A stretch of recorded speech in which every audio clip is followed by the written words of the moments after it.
Assalamualaikum warahmatullahi wabarakatuh. Berjumpa lagi dengan saya Pengadasan calon guru penggerak angkatan 10 dari SDN Sindang Asih Kecamatan Salopak Kabupaten Tasikmalaya.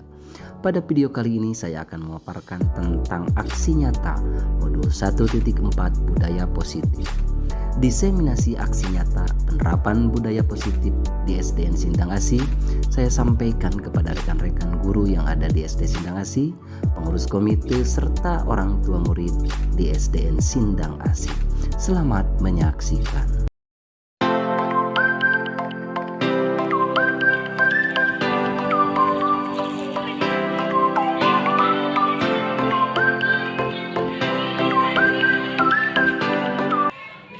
Assalamualaikum warahmatullahi wabarakatuh. Alhamdulillahilladzi arsala rasulahu bil huda wa dinil haq, asyhadu an la ilaha illallah wa asyhadu anna Muhammadan abduhu wa rasuluh. Allahumma sholli ala nabiyyina Muhammadin wa ala alihi wa sahbihi ajma'in. Amma ba'du. Bapak Ibu guru yang saya hormati, Bapak Ibu pengurus komite juga yang saya hormati, pengurus POM beserta seluruh orang tua yang saat ini hadir juga yang saya hormati. Bapak Ibu, izinkan pada kesempatan ini kita memuji syukur kehadirat Allah. Alhamdulillah pada hari ini kita bisa berkumpul dalam keadaan sehat walafiat. Semoga perkumpulan ini menjadi sebuah wasilah atau perantara untuk mendapatkan rahmat serta maghfirah dari Allah Subhanahu wa taala. Amin ya Allah ya rabbal alamin. Tak lupa salawat serta salam semoga selamanya terlimpah curah kepada baginda alam Habibana wa Nabiyana Muhammad Sallallahu Alaihi Wasallam. Bapak Ibu yang saya hormati, izinkan pada kesempatan ini saya akan menyampaikan atau diseminasi budaya positif. Tentunya nanti kita akan bahas apa itu budaya positif. Kalau kata budaya tentunya kita sering mendengar, positif sering mendengar, tapi apa maknanya ketika digabungkan menjadi istilah budaya positif? Secara garis besar, budaya positif bisa diartikan kebiasaan-kebiasaan yang baik yang sering dilakukan.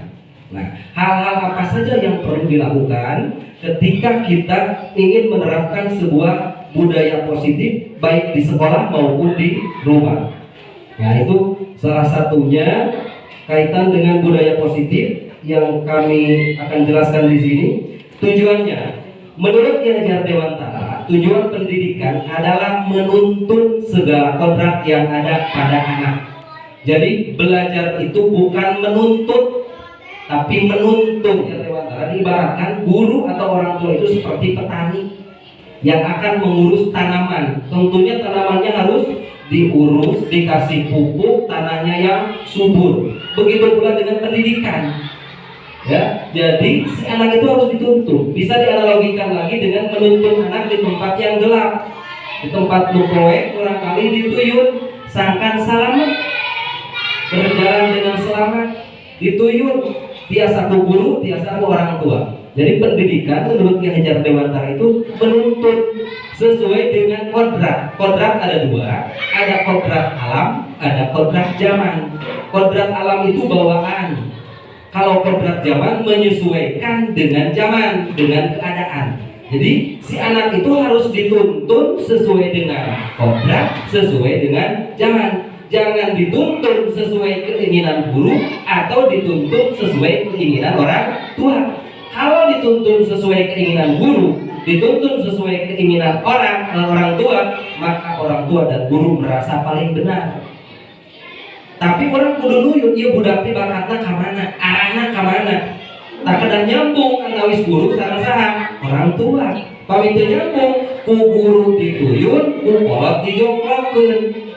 Atau sebaliknya, ku orang tua dituyun datang ke sekolah teu diarahkeun ku guruna. Maka pendidikan tidak akan pernah berhasil. Jadi sekali lagi, pendidikan menurut Ki Hajar Dewantara itu pada dasarnya adalah menuntun. Nah, lanjut dengan budaya positif. Nilai kebajikan yang menjadi keyakinan pada akhirnya menjadi karakter atau ciri khas dari sebuah komunitas atau lembaga. Untuk menciptakan budaya positif di sekolah, guru hendaklah mampu menjalankan perannya dalam menciptakan pembelajaran yang nyaman, aman, menyenangkan. Karena budaya positif dapat mendorong murid untuk mampu berpikir dan bertindak serta mencipta sebagai proses memerdekakan diri. Yang berikutnya, anak ketika kita mengadakan pengajian rutin, ibu pamimade pengawasan silidorong piwarang jantan pembawa acara. Yo alim, yo alim. Kenapa? Karena dari sejak kecilnya tidak terbiasa sehingga menjadi berat. Padahal pada biasanya rios ari eta nuju naon gitu kan. Pami ngagosip, pami ngagibah malancar urang teh nya. Tapi ketika menjadi MC, menjadi pembawa acara, disuruh membaca doa, merasa berat. Kenapa? Karena belum terbiasa. Maka pembiasaan ini mari kita lanjutkan bersama. Supaya apa? Menjadi sebuah karakter yang tertanam dalam diri anak. Jika sudah menjadi tertanam dalam sebuah karakter, apa yang ingin saya capai? Visi. Karena sekolah mempunyai visi atau tujuan. Anak itu setelah lulus harus menjadi seperti apa? Yang disebut kalau dalam standar nasional itu disebut dengan SKL, standar kompetensi lulusan. Kalau sekolah punya visi. Salah satu visi yang pernah saya buat adalah mewujudkan murid yang mandiri dan berakhlak mulia. Mandiri salah satunya berdasar dari punya rasa percaya diri. Budak naik di payun jadi MC berarti geus boga rasa naon? Percaya diri. Setelah percaya diri punya rasa mandiri, akhirnya tidak bergantung dengan orang lain. Sudah siap pakai terjun di lapangan. Masuk SMP jadi pembina upacara, jadi ketua kelas. Itu laporan masuk ke sekolah. Jadi nu awon, nu sae, di SMP, di MTS itu masih tetap komunikasi. Oh Pak, alhamdulillah di Sinang Asima selalu juara umum. Sinang Asima ya acara pampayunan. Itu kebanggaan bagi sekolah. Nah ini berdasarkan dari pembiasaan-pembiasaan yang sering dilakukan. Kemudian menjadi petugas upacara, kemudian menjadi MC ketika perlombaan dan lain sebagainya. Kegiatan-kegiatan yang dilaksanakan di sekolah. Konsep utama budaya positif. Perubahan paradigma belajar. Kebiasaan-kebiasaan dalam belajar juga harus ada perubahan bagi guru. Kemudian disiplin positif. Kemudian motivasi perilaku. Yang selanjutnya kebutuhan dasar manusia, restitusi posisi kontrol guru, keyakinan kelas dan segitiga restitusi. Ini kita akan bahas satu persatu. Perubahan paradigma belajar. Dalam membangun budaya positif, sekolah dapat menyediakan lingkungan yang aman, positif. Alhamdulillah di urang-urangnya aman, nyaman. Ada hal-hal sesekali terjadi yang tidak diinginkan, manusiawi. Guru juga manusia, anak juga manusia. Yang penting anak tidak ada yang gagal dan tidak mau datang lagi ke sekolah. Itu artinya sudah ada upaya untuk membuat budaya positif, lingkungan sekolah aman, nyaman untuk belajar bagi anak. Selanjutnya, Anda dan teman Anda akan melakukan kegiatan cobalah buka. Nah ini instruksinya. Ini pas satu meja 2 orang. Instruksinya seperti ini Bu. Anda adalah A, nanti Ibu boleh A, Ibu boleh B. Jadi yang satu A, yang satu B. Tugas Anda adalah mengepalkan salah satu tangan Anda. Coba Anda bayangkan bahwa Anda menyimpan sesuatu yang sangat berharga dalam kepalan tangan Anda. Ini untuk si A.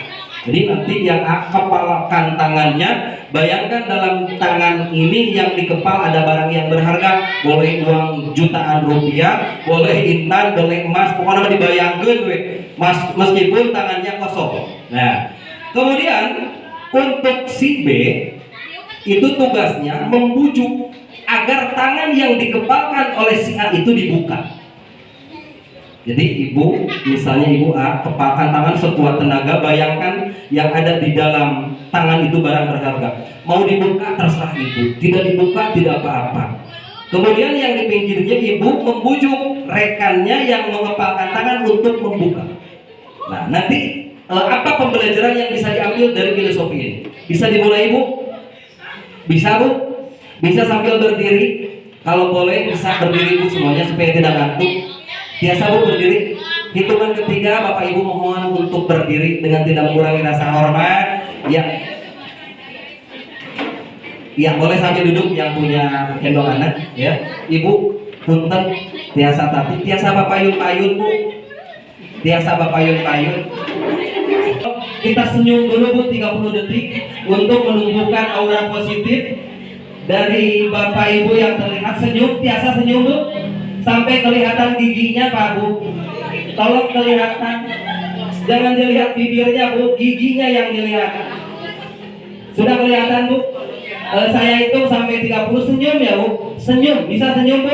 Ini menumbuhkan aura positif dan membuat awet muda Bu. Ini obat yang sangat murah. Siap Bu? Hitungan 30 detik tolong senyum ya Bu. 1.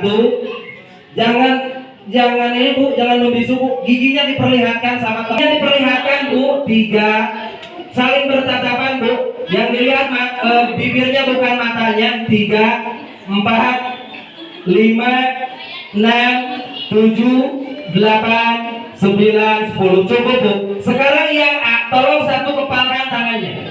Kepalkan tangannya.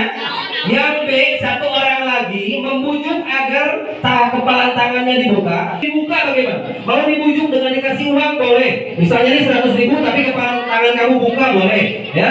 Dibujuk dengan baik. Siap Bu? Siap? Yang mengepalkan tangan tolong dikepalkan sekuat-kuatnya, jaga bahwa dalam kepalan itu ada barang berharga. Yang ingin membujuk-bujuk dengan sekemampuan. Mau dibujuk dengan uang, dengan gelikitikan boleh. Ya. Siap Bu? 1, 2, 3. Ya, silakan dimulai. Mau dengan berbicara juga boleh. Mau pakai tangan juga boleh. Berusaha agar tangannya itu terbuka. Nanti laporan mana yang terbuka, mana yang tidak ya. Tolong ditahan Bu. Dipaksa supaya terbuka. Paksa. Dipaksa. Yang B memaksa, yang A maksa supaya tidak terbuka. Ya. Silakan mau dikasih uang pun ini juga boleh. Ini uang 100.000 tapi tangannya tolong dibuka misalnya gitu. Boleh. Dikelek-ketek Ibu Tesalios. Sok. Dikelek-ketek. Yang penting upayakan tangan kepalanya terbuka. Dipaksa Bu. Ya, dipaksa. Terus. Ya, dilanjut. Stop. Bu, cukup. Terima kasih. Silakan duduk kembali. Kontrol melakukan sebuah tindakan itu hanya dimiliki oleh diri sendiri. Orang lain hanya mampu membujuk dan memberikan informasi. Ada yang terbuka, ada. Bagi yang terbuka berarti dia masih lemah dalam menahan kontrolnya. Jadi untuk melakukan sebuah keputusan masih bisa dikendalikan oleh orang lain. Apalagi kalau dibujuk dengan uang. Kasih uang 100.000 nih, kepalanya tolong dibuka. Kemudian dibuka, berarti itu karena menginginkan sesuatu, ingin hadiah. Atau karena ditakut-takuti. Oh aing lamun teu dibuka maneh dibunuh. Akhirnya dibuka kepalanya. Berarti membuka kepala atau mengambil tindakan itu karena rasa takut. Ada yang kuat, silakan saya bunuh dan kepalan tangan saya tidak akan pernah dibuka. Kesimpulannya 2. 1, bagi si A, kontrol seseorang tidak bisa diatur oleh orang lain. Jadi yang menentukan sebuah keputusan ada pada diri sendiri. Dikelek kita mau apa kalau mau dibuka. Nah, komitmen itu yang harus dipegang. Yang kedua, bagi mereka yang berhasil, itu artinya guru harus konsisten membujuk anak. Jangan memiliki rasa bosan. Orang tua juga sama. Kita menginginkan pembiasaan yang baik. Baru sekali upami uwi sakola acuk teh gantungkeun sapatu simpen dina kantong kena simpen ngara ehing teu sesah milarian. Itu pernah Ibu lakukan? Berapa kali? Setiap hari. Berarti belum ada perubahan. Jangan bosan-bosan. Seperti tadi Ibu ngelek-ketek, akhirnya dengan berbagai cara bisa terbuka. Jadi dua-duanya punya plus minus, punya nilai baik dan buruknya. Jadi untuk pembiasaan tidak seperti makan cabai. Hari ini kita instruksikan. Saya di sekolah, kalau datang ke sekolah melihat sepatu seperti itu berantakan, paling tidak enak melihatnya. Maka P5 itu yang pertama adalah beriman dan bertakwa kepada Tuhan. dan berakhlak mulia. Gimana harapan orangnya? Marginal banyak sekali anak saat ini murid lewat depan guru, lewat depan orang tua, muncul bahasa Sunda mah geus teu aya tata krama. Laras tuh. Nah ini berarti akhlak ini PR bagi kita semua. Berlep harapan guru, harapan orang tua itu sudah menjadi barang langka dan menjadi sebuah anak yang dibanggakan. Ketika ada anak lewat dari naon tuh rempuh, ya Allah meni terkesan ka urang teh nya kataji. Padahal zaman dulu itu sudah menjadi kebiasaan. Kenapa? Maka saat ini kita bangkitkan lagi. Yang ketiga, berkebinekaan global, gotong royong, mandiri, bernalar kritis dan kreatif. Itu adalah 6 dari profil pelajar Pancasila. Nah, ini motivasi perilaku manusia.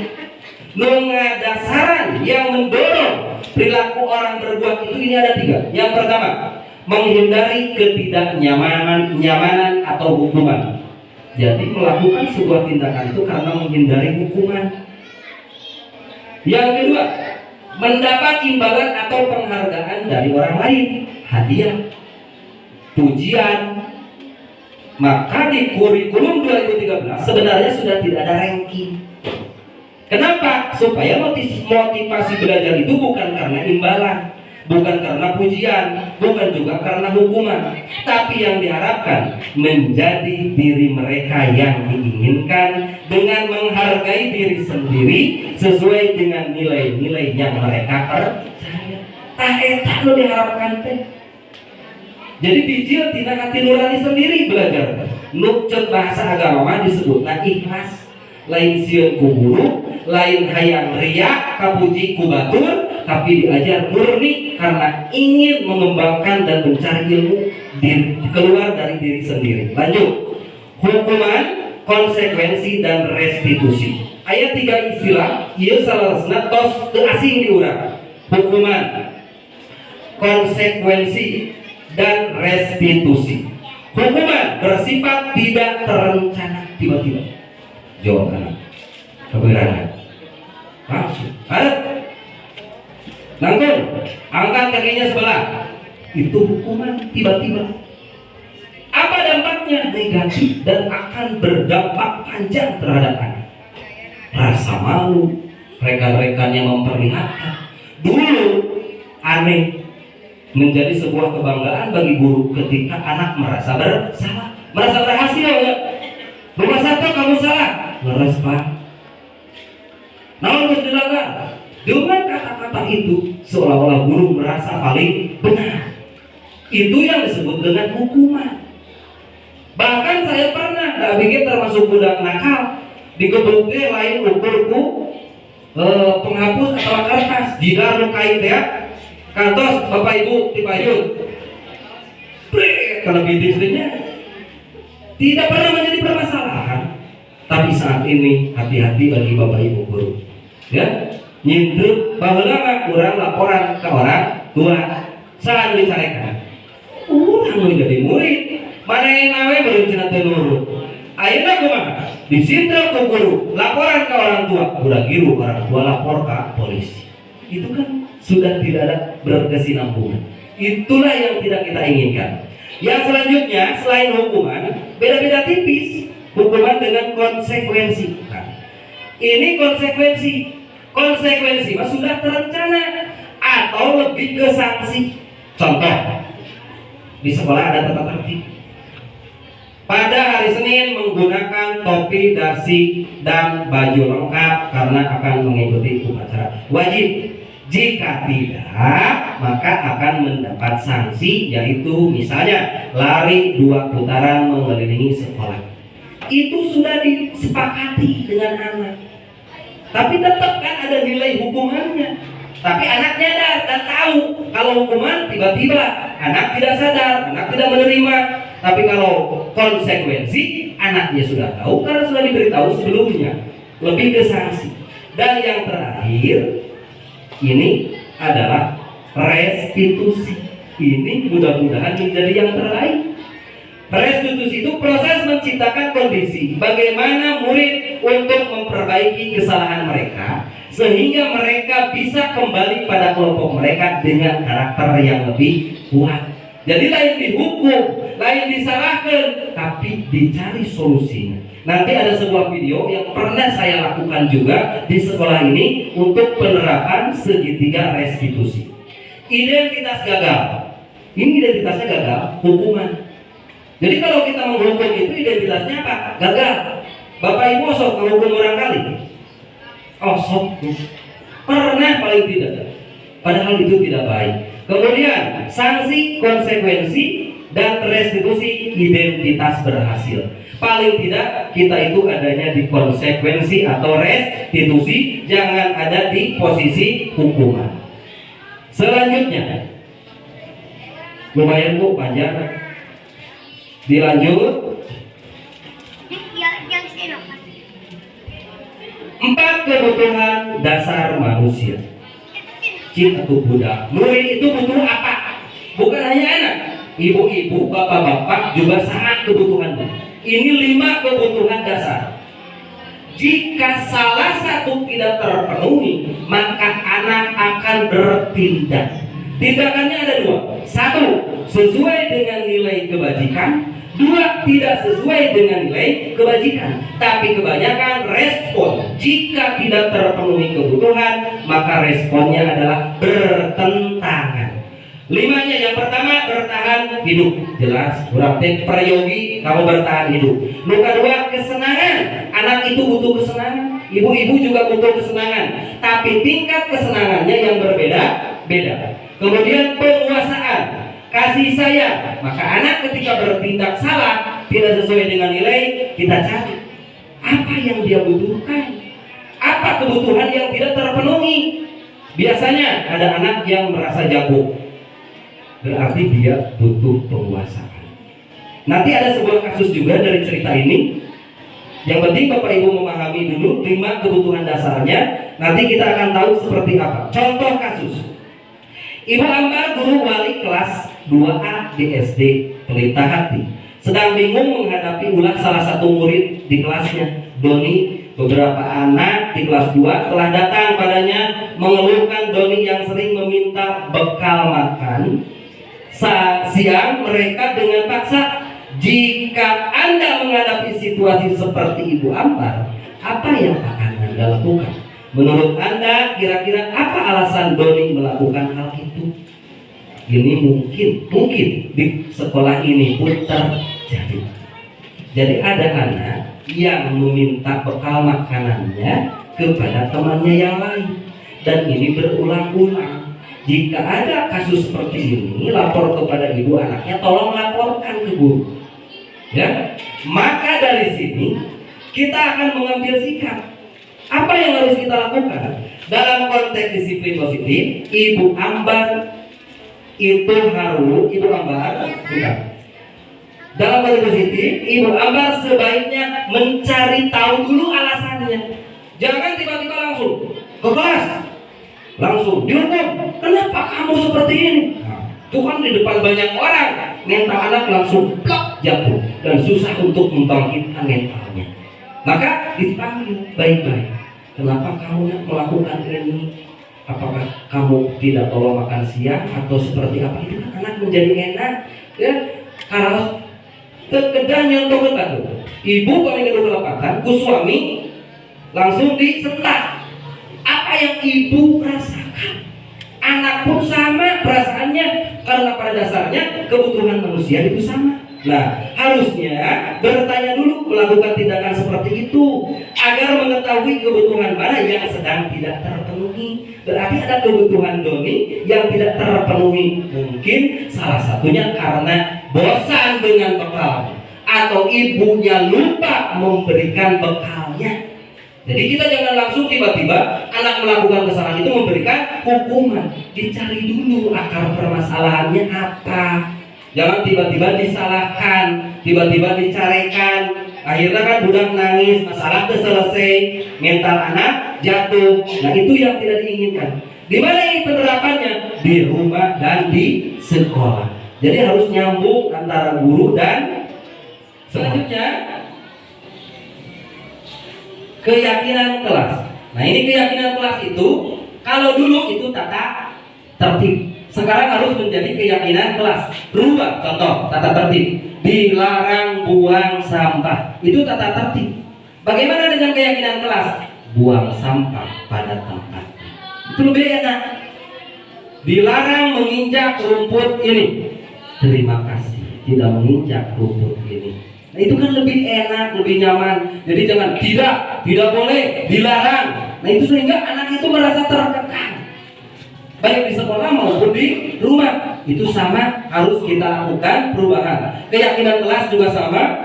Dan keyakinan kelas jangan datang dari guru saja, harus ditanya anak kesiapannya. Kamu coba kira-kira untuk disepakati mau apa? Misalnya datang ke sekolah tepat waktu misalnya. Nah itu hasil dari anak disepakati bersama. Menjadi sebuah keyakinan, dilakukan dengan tanggung jawab karena berdasar dari keyakinan. Beda dengan tata tertib yang dibuat sepihak oleh sekolah atau guru. Begitu juga di rumah. Barangkali sok ngoprek HP, dibuat sendiri sok.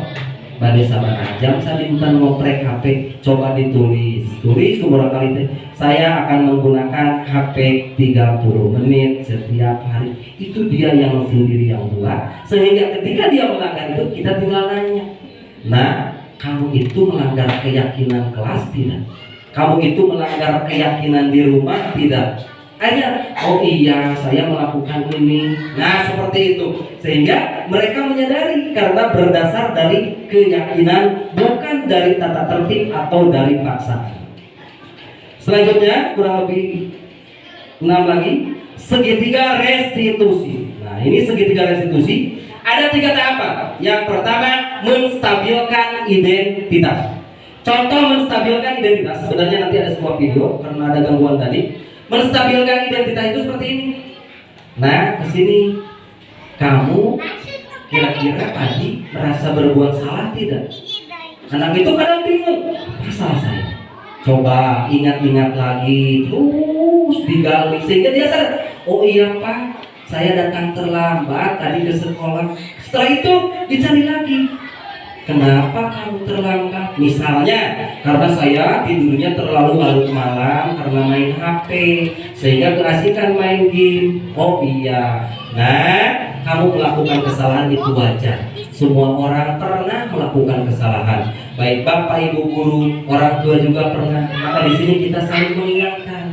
Nah sekarang kamu tahu tidak kira-kira caranya seperti apa supaya kamu tidak kesiangan lagi. Jadi si anak ditanya masalahnya, dipinta juga solusinya. Akhirnya, oh Pak, nanti saya tidurnya jangan terlalu malam dan tidak terlalu lama menggunakan HP supaya bangunnya tidak kesiangan. Jadi saya datangnya ke sekolah tidak terlambat.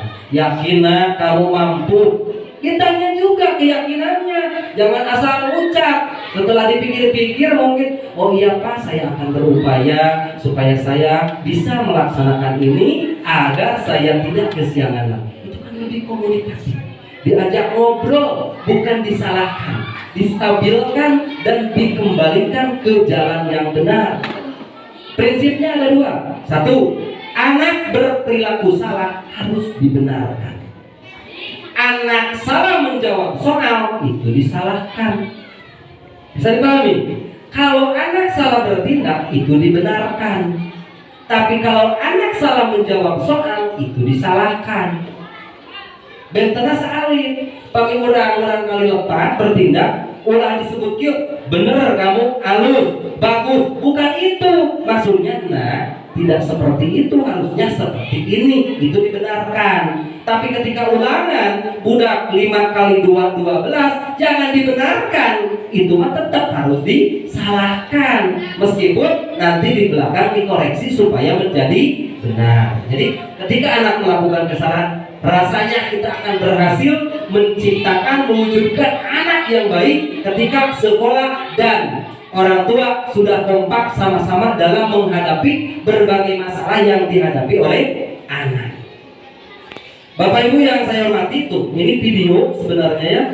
Sayangnya tadi di downloadnya dalam bentuk PDF, jadi tidak bisa Bapak Ibu yang saya hormati, untuk penyampaian diseminasi kaitan dengan budaya positif, sebelum ditutup barangkali ada yang ingin ditanyakan, boleh. Bapak Ibu ada yang ditanyakan? Boleh satu atau dua pertanyaan saja supaya saya bisa menjawab atau memaparkan. Boleh? Ada yang mau bertanya? Cukup Bu? Cukup? Mudah-mudahan cukupnya bukan karena sudah lama, tapi cukupnya benar-benar punya rasa, sudah mengetahui dan berniat ingin melakukan budaya positif, baik di sekolah oleh Bapak Ibu guru dan dilakukan juga budaya positif di rumah. Kesimpulannya, tanamkan budaya positif di sekolah dan di rumah agar menjadi sebuah karakter. Dan yang kedua, tumbuhkan motivasi pribadi atau intrinsik yang datang dari diri sendiri, bukan karena hukuman, bukan karena bujukan, bukan karena hadiah, tapi ikhlas lillah karena datang dari diri sendiri. Yang terakhir, penuhi 5 dasar kebutuhan manusia yang tadi supaya anak tidak bertindak yang bertentangan dengan nilai kebajikan. Jika anak melakukan tindakan yang bertentangan dengan kebajikan, hadapi dengan segitiga restitusi. Posisikan Bapak Ibu kontrolnya minimal sebagai teman sejawat, pemantau, jangan menjadi penghukum. Bapak Ibu yang saya hormati, dari awal sampai akhir penjelasan tentang budaya positif yang saya sampaikan mudah-mudahan bermanfaat bagi kita semua. Akhirnya diseminasi ini kita tutup dengan bacaan hamdalah bersama-sama. Alhamdulillahirobbil alamin. Akhirul kalam, assalamualaikum warahmatullahi wabarakatuh.